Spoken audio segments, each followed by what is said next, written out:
بسم اللہ الرحمن الرحیم۔ اٹھو مسلمانوں، اپنے مقدر جگا لو، نماز ادا کر کے اپنے اللہ کو منا لو۔ کھول کے دیکھ چشم دل، لاتا ہے لطف کیا نماز میں، ہر طرف آتا ہے نظر نور خدا نماز میں۔ میرے دوستوں، میرے برخورداروں، اگر مقدر اپنے جگانے ہیں، مقدروں کو صحیح کرنا ہے، تو پھر اللہ کے آگے گردنیں جھکانی پڑیں گی آپ کو۔ روزانہ ایک ہی بات آپ کہیں گے کہ روزانہ ایک ہی بات کی جاتی ہے، تو میرے دوستوں، میرے برخورداروں، روزانہ اذانیں دی جاتی ہیں، ایک دفعہ دی جاتی ہے، کتنی 5 دفعہ۔ تو تہجد کے وقت بھی لوگ اذانیں دیتے ہیں، تو کیا اذان میں کیا کہتے ہیں؟ آ جاؤ فلاح کی طرف، آ جاؤ نماز کی طرف۔ تو ایک ہی بار روزانہ کرتے ہیں نا، اذان دینے والا بار بار پکارتا ہے، اور کتنی دفعہ اللہ اکبر کہتا ہے کہ اللہ سب سے بڑا ہے، اللہ سب سے بڑا ہے۔ لیکن ہم کس کو بڑا سمجھتے ہیں؟ جس کام میں ہم مصروف ہوں۔ دوست بیٹھے ہوں تو ہم دوستوں کو بڑا سمجھتے ہیں، کاروبار میں مصروف ہوں تو ہم کاروبار کو بڑا سمجھتے ہیں، کسی خوشی غمی کے پروگرام چل رہے ہوں تو ہم ان کو بڑا سمجھتے ہیں۔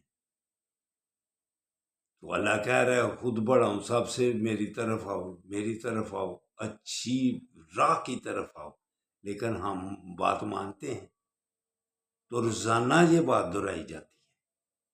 تو اس لیے اس بات کی طرف جو توجہ دے گا وہ فلاح کے راستے پر آ جائے گا، سوچ اچھی رکھ کر۔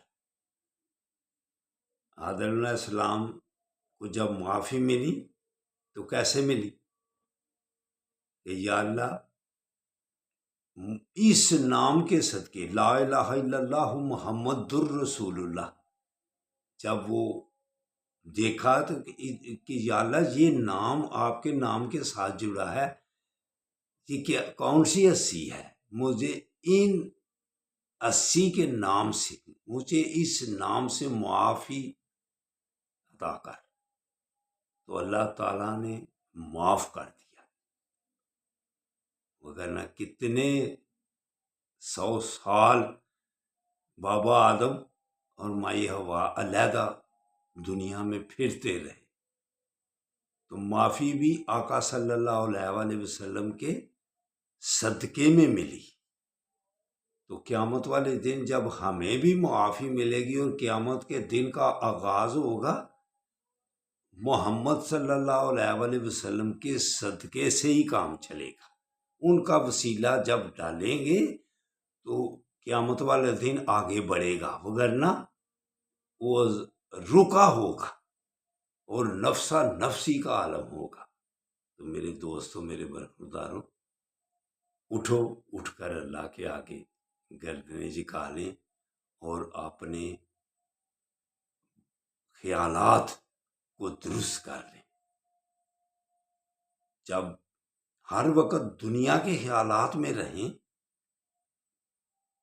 تو پھر تو شیطان قابض رہتا ہے نا ذہن پر، ہر وقت دنیا کی سوچ، ہر وقت دنیا کی سوچ، اور اللہ اکبر اور حی علی الصلاح، حی علی الفلاح کو جب ذہن سے نکال دے تو پھر آدمی ہر وقت شیطان کے جنگل میں پھنسا رہتا ہے۔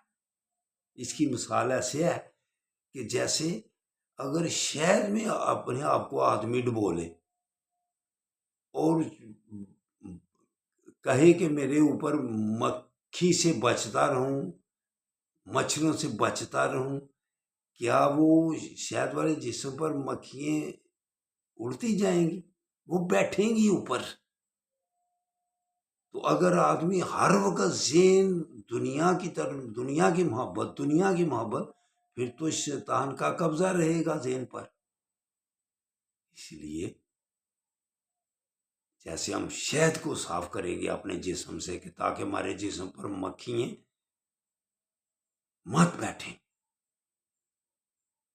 اپنے خیالات کو پاک صاف رکھنا چاہیے، پھر انشاءاللہ تعالی دنیاوی مکھی امتحانی خیالات سے دور رکھو گے۔ اٹھو اٹھ کر اللہ کے آگے کرتے رہے جکارو، اللہ حافظ، اللہ حافظ، اللہ حافظ۔